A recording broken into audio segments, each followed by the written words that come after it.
This is going to catch hold like a wildfire we have never seen. Space is absolutely crucial. It's our communications, it's our logistics.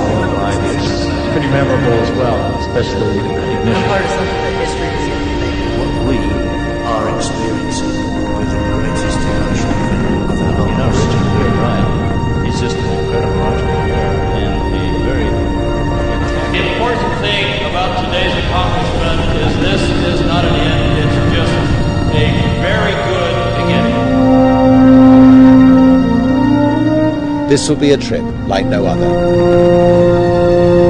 We'll give those that travel with us a unique and life-changing perspective of our planet. For most of us, escaping the constraints of gravity is something we've only been able to achieve in our dreams. Until now.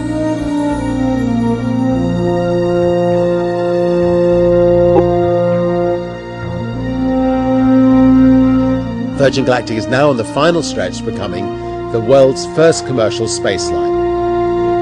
Our suborbital space trips promise to be the most intense and wonderful experiences that our passengers have ever had.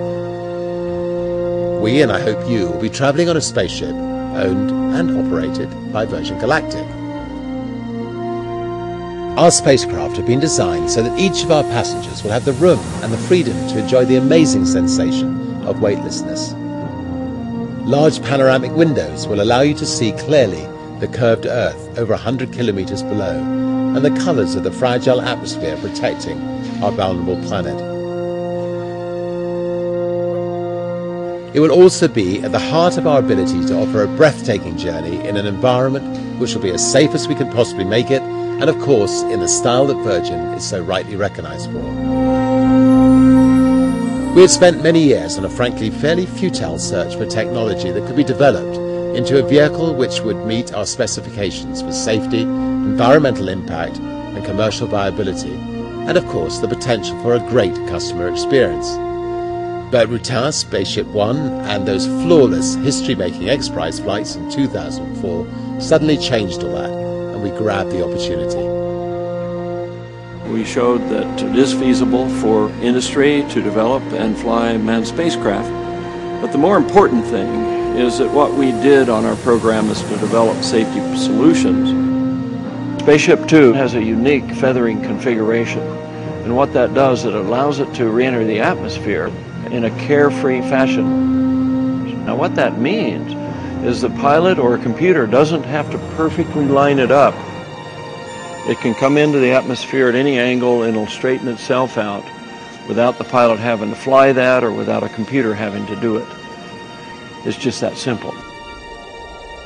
The beauty of Bert's feathering device on Spaceship Two is that it combines the best features of re-entry using basically the atmosphere of a brake and not having to fly a flight profile, with the fact that you can then change the shape of the ship at 50,000 feet back into a normal glider and land on a normal runway, as people would do in the shirt sleeves environment of a normal aircraft. We're looking at only a 3-day training schedule for a flight into space. We will have psychologically attuned you to the greatest ride of your life.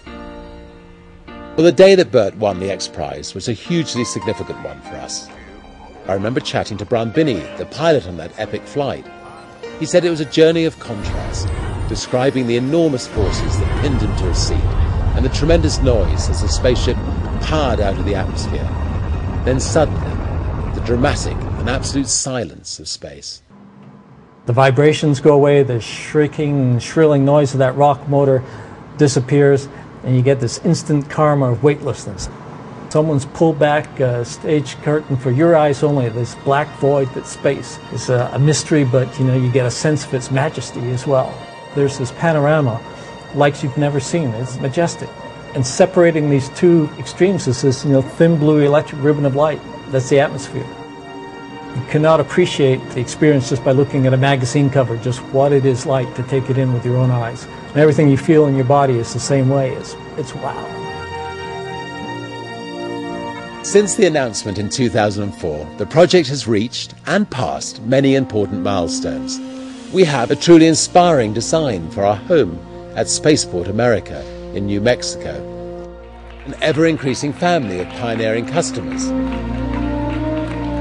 and of course, beautiful new vehicles, now in an extensive test program before they start commercial service. Our first Virgin Galactic astronauts are booking their own place in history as pioneers of a new space age, and for them the journey has already started.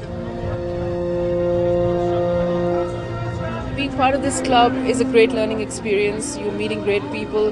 You're really contributing to something very different. From doing the events with Richard in the Caribbean to New York to LA, it's just been a whole exciting, entirely amazing experience. I've gotten to meet people from all over the world, people in all types of occupations and all different backgrounds from which they had a desire to go into space.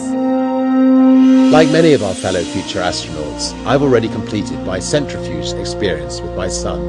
It was an incredible ride and great preparation that really brought home to us just how awe-inspiring it will be at that moment when the Virgin spaceship is released from the Virgin mothership and starts its supersonic climb to space. Virgin Galactic will be using clean and safe technology that is many thousands of times more environmentally friendly than any previous manned space vehicle. Already, Virgin Galactic's carrier aircraft, White Knight 2, is the world's largest all-carbon composite aircraft. With the end of the oil era approaching and climate change progressing faster than most models have been predicting, safer, cheaper and more flexible access to space is essential.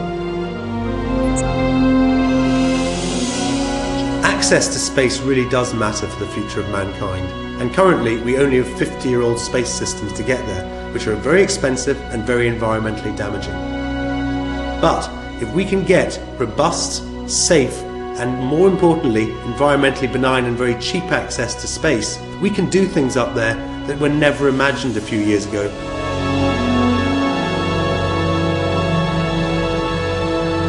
Well, I hope you will be as excited and inspired by Virgin Galactic's mission as I am. And see you up there.